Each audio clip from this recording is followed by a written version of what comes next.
Bonjour à tous, prêts à vous régaler? Notre hôte d'aujourd'hui a choisi une recette qui plaira aux grands comme aux petits. Le fei en est l'un des ingrédients. Vous connaissez?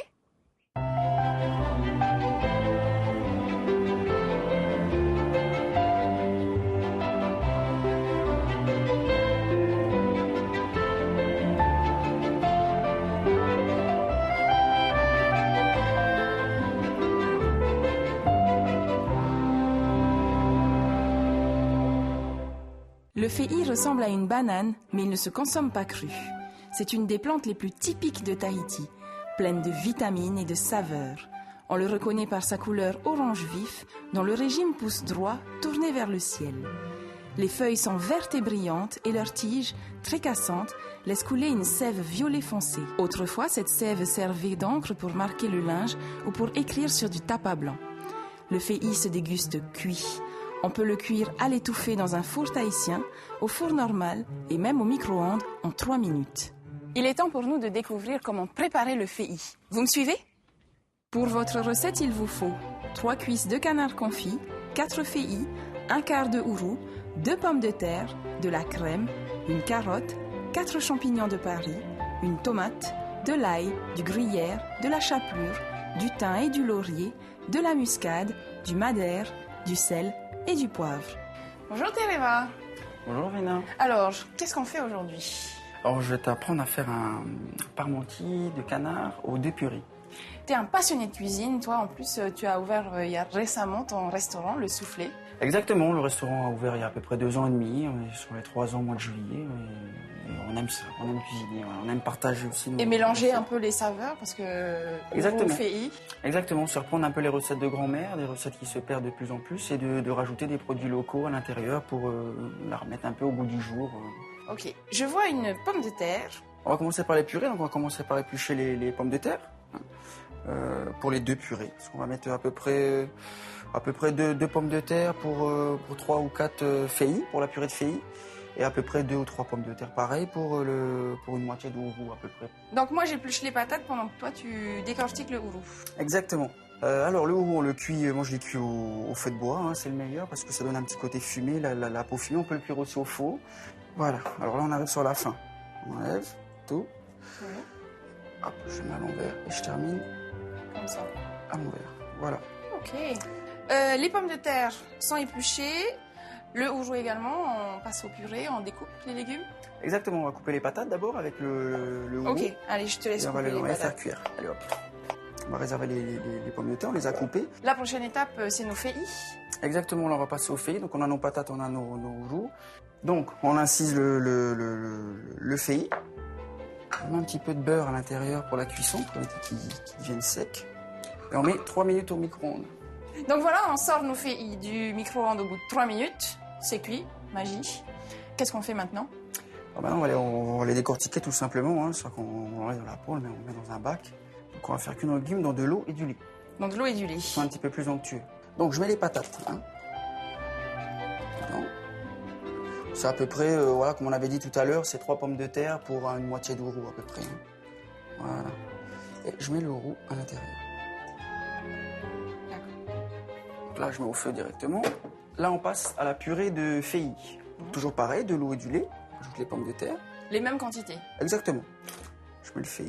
En gros, hein, comme ça, hein, c'est pour faire cuire de toute façon. Les fei sont déjà cuits. Pendant que nos 2 purées cuisent dans le lait, qu'est-ce qu'on fait, Tereva? Alors, on va commencer par couper nos légumes. Ok. D'abord l'oignon. En tout cas, moi, quand je coupe les oignons, ça fait pas le même effet. Hein. Donc là, on a l'oignon haché, on réserve. On passe maintenant à la tomate. C'est la tomate, à la découpe de la tomate. Des petits cubes également. Exactement. On réserve nos tomates avec les oignons. On passe à la découpe des champignons. Des champignons de Paris, donc. Exactement, des champignons de Paris. Il va nous rester à éplucher un peu d'ail. Pour la cuisson, pour donner un peu de goût, et du persil pour la fin. Et maintenant qu'on a préparé tous nos légumes, quelle est la prochaine étape?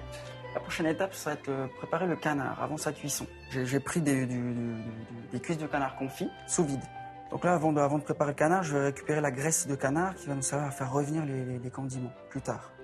Le canard, on enlève la peau. La peau, on réserve, mais on la garde.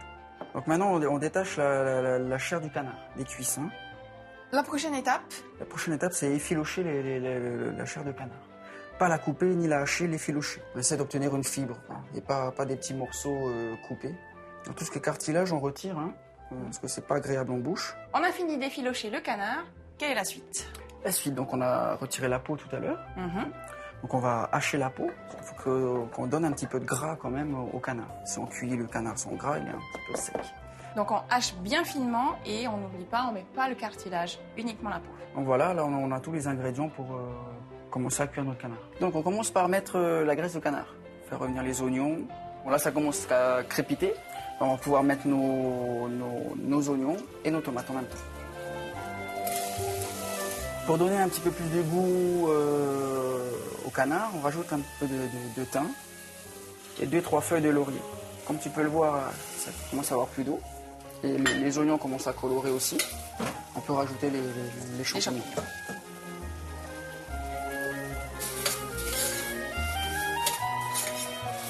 Une fois que ça commence à recoller dans le fond, on peut rajouter les carottes. On rajoute les carottes un petit peu après pour qu'on essaie de garder le croquant de la carotte. Là, on peut rajouter le canard.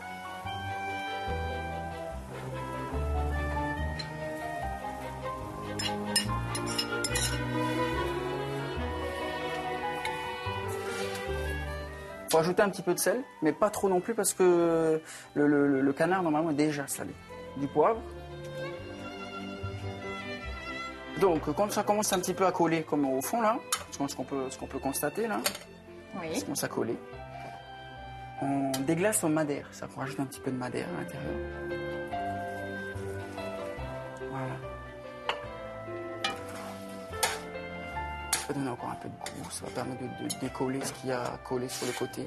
Et on va attendre un tout petit peu, que ça réduise un petit peu pour que la viande soit croustillante. On rajoute un peu de persil sur la fin. Maintenant que notre canard est prêt, il ne nous reste plus qu'à préparer nos purées. Exactement, là on va passer à la purée de hourou. Donc, on va récupérer le hourou et les pommes de terre et on va insérer ça dans le cul de poule pour pouvoir après le battre, pour le monter, que ça soit beaucoup plus léger. Tu n'utilises pas le lait de cuisson? Non, pas trop. Non, le lait de cuisson, ça a juste permis de cuire. Par contre, on va rajouter du lait, de la crème pour la monter.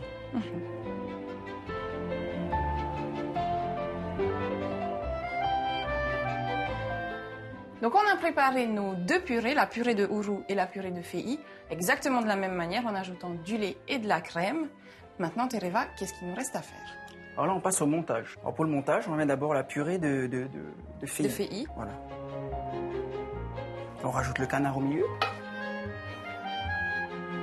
Et j'imagine qu'il ne nous laisse plus qu'à mettre la purée de hourou. Exactement. Donc on a fini, hein, tout le montage est terminé. Pour gratiner au four, on rajoute un petit peu de gruyère. On met un petit peu de chapelure, c'est pour donner un petit croustillant à la cuisson. C'est ce qui va aussi aspirer le gras du fromage lors de la cuisson. Une fois qu'on a tout préparé, tout est fini, pratiquement, on rajoute juste un petit peu de beurre pour colorer par-dessus. Voilà, deux petits carrés, voilà, dessus comme ça. Hop, et ça suffit. Donc maintenant, on met au four. Combien de temps? On met à peu près 15 à 20 minutes à 200 degrés. Ok, est-ce qu'il faut préchauffer le four? C'est mieux quand même. Les 15 minutes sont passées, nous avons dressé une très belle assiette pour vous. Il ne nous reste plus qu'à goûter. Après toi. En tout cas, si c'est aussi bon que beau, je vous conseille de la refaire. Ça te plaît?